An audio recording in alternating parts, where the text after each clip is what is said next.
What's going on, everyone? My name is Nicholas Merton here at DataDash, and today is February 3rd of 2020. Well, folks, I hope you all are having a fantastic day wherever you are. And in today's video, we've got a wide range of topics to discuss. We're going to be talking about not only the continued increase in growth of altcoin dominance over the last 6 weeks, but along with that as well, talk about the continued developments with the coronavirus and whether or not we're seeing global fear continue to rise as we take a look across the markets. So we've got a lot of things to discuss, but I want to let you all know real quick that I'm actually going to be speaking at a conference in April in Istanbul in Turkey known as Istanbul Blockchain Week. Now, as you guys might have noticed, I haven't been doing too many conferences as of recent because I've been really trying to find gyms that will bring not only a lot of value to the cryptocurrency ecosystem, but also to people who need cryptocurrencies.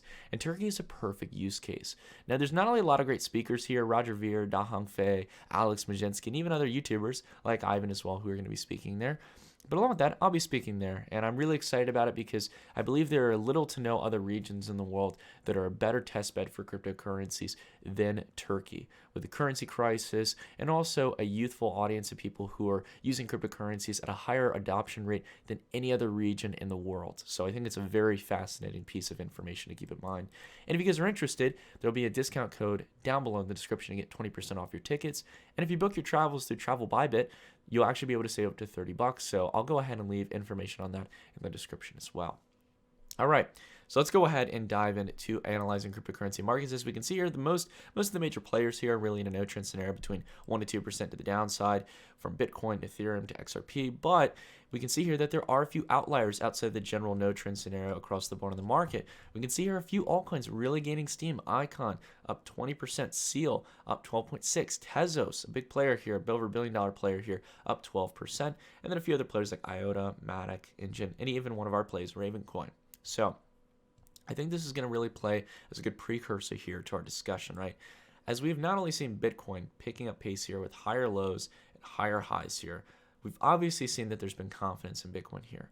But even during this time period, we've seen altcoins holding up just as much, if not outpacing Bitcoin in some cases. From some of the larger plays to even some of the small cap plays that we're really excited about that usually have to do with the DeFi space or some of the emerging trends in the blockchain space. But we can see this very clearly, guys. This isn't disputable. Bitcoin dominance is clearly showing us here that we are ready and set up for a trend reversal where altcoins are going to start gaining some steam. Now, how much is a good question in this case, and we'll spend some time to talk about that. But I want to go ahead here and just take it to the weekly here, guys. You can take a look at the daily, you can take a look at the hourly. There's going to be a lot of noise. The weekly shows us clearly here that we have had lower highs and lower lows. And in fact, if we take our drawings off here and just keep it very simple, we can see here that we've had 6 consecutive weeks here, right? 6 consecutive weeks down in the red, and we're setting up for our 7th one here. We have not done this in a very long period of history where Bitcoin has not been gaining market dominance on a week-per-week basis, right? Where we've had practically 6 to 7 weeks here where Bitcoin has been declining in market dominance. In my opinion, taking a look at history, this is a clear sign of a trend reversal here where we are seeing risk-taking in the market, especially as Bitcoin hasn't even reached back up to its previous highs. And we know in the last cycle, the last bull market back in 2017, the last 2 altcoin cycles happened in January of 2017, where we reached the previous highs at 1100, and along with that as well, at the peak of Bitcoin's highs near 20,000 in December of 2017. Right? That's where altcoin dominance really started to gain. And this time around, it seems like we're getting kind of a front running of the altcoin cycle. It seems like people are really starting to get eager ahead of time. And I think that's common. You know, people tend to jump the gun a little bit. The successful traders usually are a little less greedy, and they tend to take a step ahead of the crowd who are waiting for a specific event or waiting for a certain amount of price action. So that's why I've been so confident here with the lower highs, not to mention our SMS indicator has been flashing this all the way back since September, that it looked like we were getting a trend reversal. We got a quick anomaly here, back here in December after we had gotten a pretty big bolster in Bitcoin dominance, but after that faltered on it very quickly and set in a new low here. So I've still been maintaining my positions, and so far I've been gaining against not only USD but also Bitcoin. And we can see this is not just in a specific player here. It's in a lot of large players like Ethereum, for example, that has gained a nice amount of market dominance. I don't know why my internet's a bit slow today, guys. I do apologize for that. But you can see here a general double bottom, or actually a slightly higher low here compared to Bitcoin than back here in September, where you're seeing continuous growth here over the last few weeks in Ethereum compared to Bitcoin, right? We can also see here as well some of our smaller plays in the DeFi space, like Kyber Network, are continuing to gain market dominance against Bitcoin, and like Chainlink, are actually setting up a trend here where they're setting up an ascending triangle. There we go. Now my chart's finally loading. So we can see here, of course, yep, there we go. It's catching up. So we can see here we've been building a line of higher levels of support and a line of resistance, and it looks like we're coming in for a breakout. Very similar to the pattern we're seeing here and a lot of other DeFi pays like Link. So go ahead and blow up Chainlink here on Binance. We can see here a very clear trend. Go here and bring it to the daily on the logarithmic chart.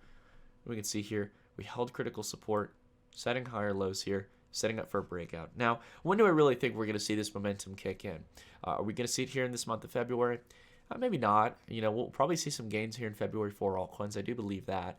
But I think that it's really going to kick in as we step into Q2 in March and in April. I think that's when we're really going to start to see kind of late March to the first steps of Q2 in April and May. As we can see here, that's really where this is lining up. Same with Kyber Network. So I think that there's some good moves here. I mean, up here, for example, for Chainlink, there's still some growth movement in here for the actual ascending triangle that's building up. But I think that the real growth is going to be afterwards. It's going to really kick in as we go into March and April and May. So that's what I'm looking for here. And not to mention as well, one of the plays that's really rocking well today is Ravencoin. Now we're really taking a look here at Bittrex, but the volume, if we take a look at Binance, which obviously has much more liquidity, volume is growing here. I like the pickup in momentum, and we've seen here in the past, not only in these shorter term rallies, that there's some good growth potential, but also in the longer term cycles. So that's what I'm watching for. Again, altcoins showing good strength here, guys. And again, I'm not saying if you guys are positioned in Bitcoin, it's completely fine. I hold Bitcoin positions myself. You never want to put all your eggs in one basket. But keeping that in mind, you don't want to have all your eggs in one basket. That's my point here, is to have some diverse exposure. Some positions that are more safer plays, I would say, like Bitcoin or Ethereum, or maybe even Litecoin, and then maybe even having some smaller cap positions if you feel like you want to take that risk. You don't have to, right?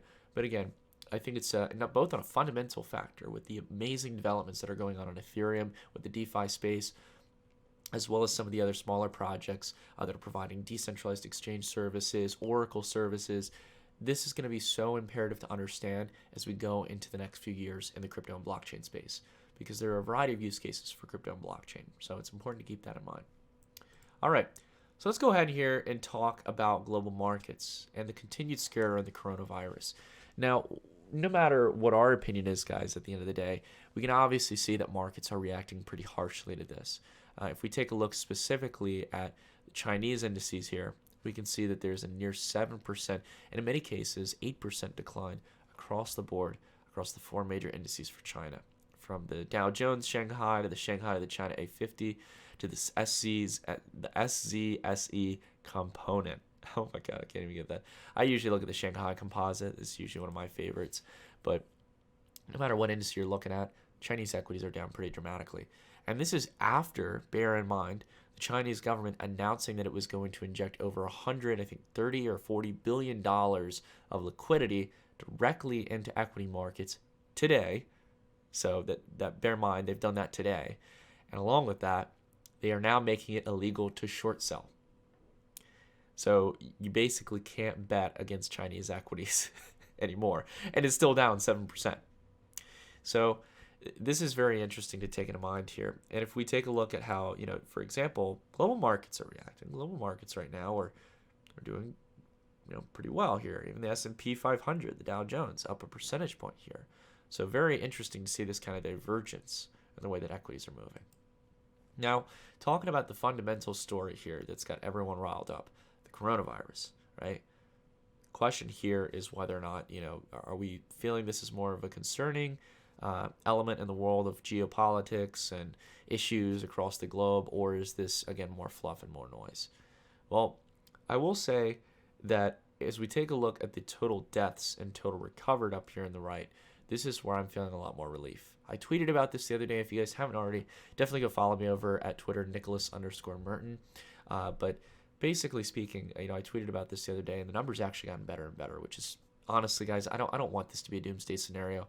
I don't live for a doomsday scenario, nor do I live for people to die in this case, right?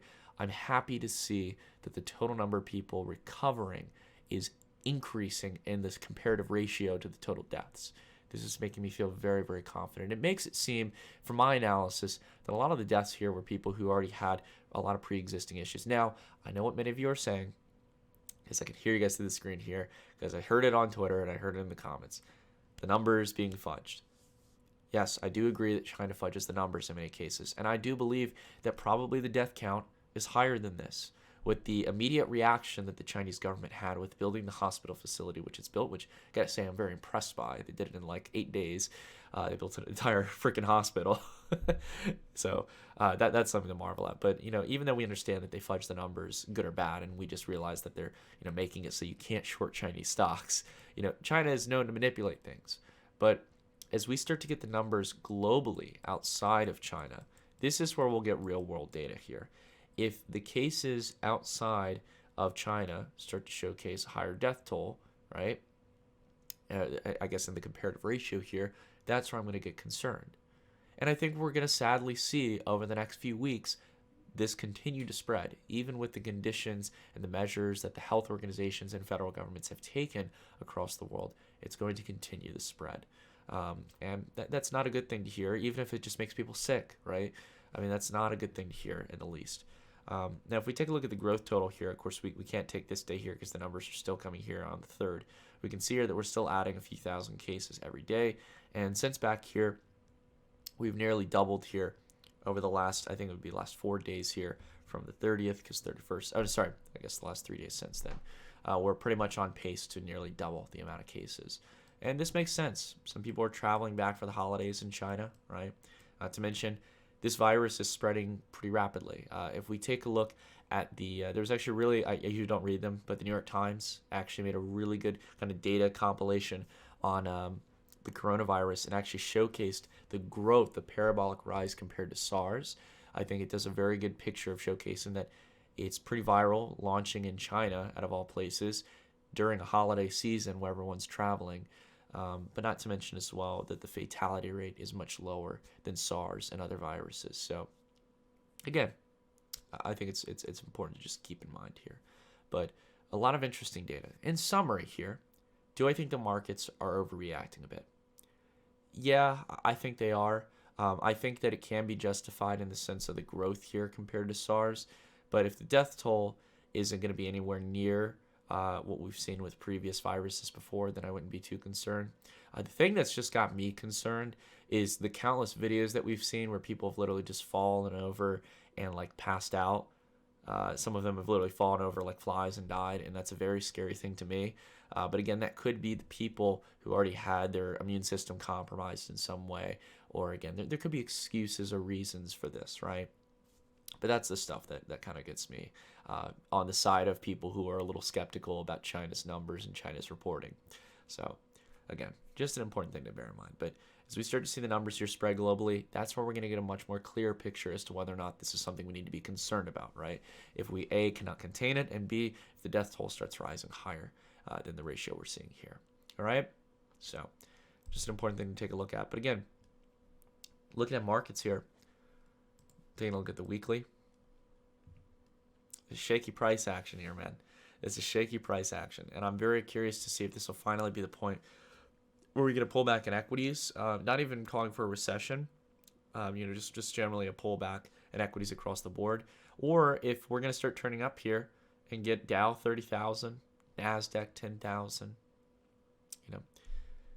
It's crazy, guys. We've seen an absolute maniac rally in equities here over the last few years. But coronavirus could be a spark to a sell-off here, whether it's a short-term correction of 10 or 20% or possibly a recession in the long term. But I don't know if we're at that point yet. I think there needs to be a mixture of monetary policy issues and slowdown in the economy, but along with that as well, mixing in with a much more larger amount of growth in the coronavirus cases. Anyways, we'll have to see, guys. I hope it doesn't happen. Honestly, nor do I have hope for a recession to happen, but some of these things do happen sometimes, and it's best to be prepared for these situations. Anyways, hope you guys are having a great day wherever you are, and until the next one, I'll see you all in the next video. Stay tuned.